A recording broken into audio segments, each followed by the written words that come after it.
We can use the ratios involving the areas and volumes of similar solids to find missing values. The Postal Service offers two similar shipping boxes. The smaller box uses 96 square inches of cardboard and has a volume of 82.5 cubic inches. The larger box uses 216 square inches of cardboard. What is the volume of the larger box?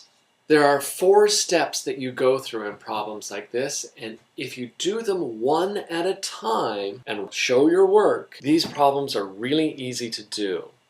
The first step is to write and identify a ratio with the given information. Now obviously with ratios we want the units to reduce out. So let's look at some numbers that have the same units. How about these things here, 96 square inches and 216 square inches.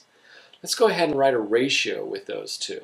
Okay, and if we reduce the ratio, the inches squared reduce out, and 96 and 216. If you divide both the numerator and denominator by 24, you end up with 4/9.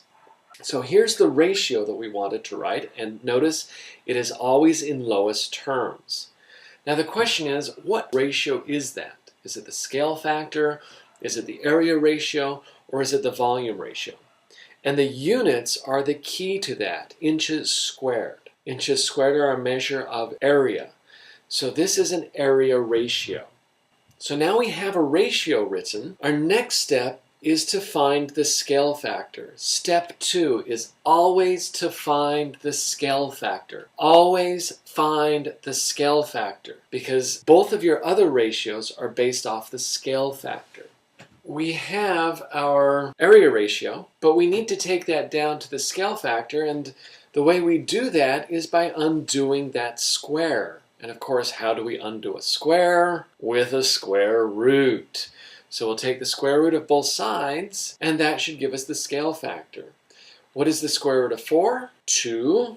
And what is the square root of 9? 3. So our scale factor is 2/3.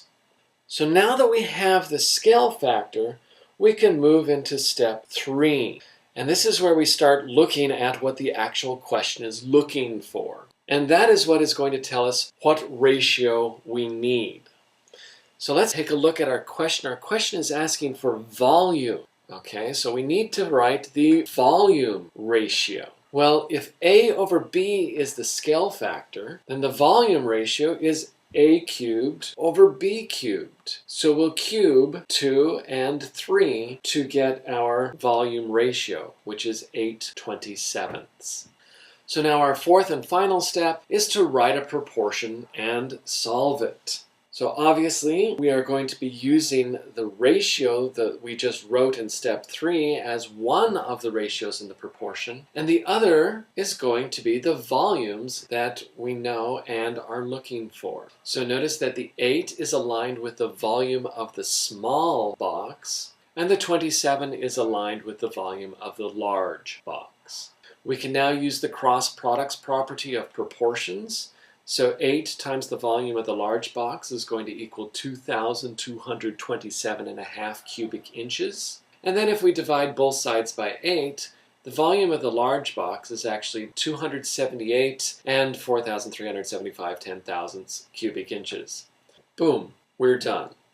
Notice 4 steps, but each step, if done individually, is really quite easy.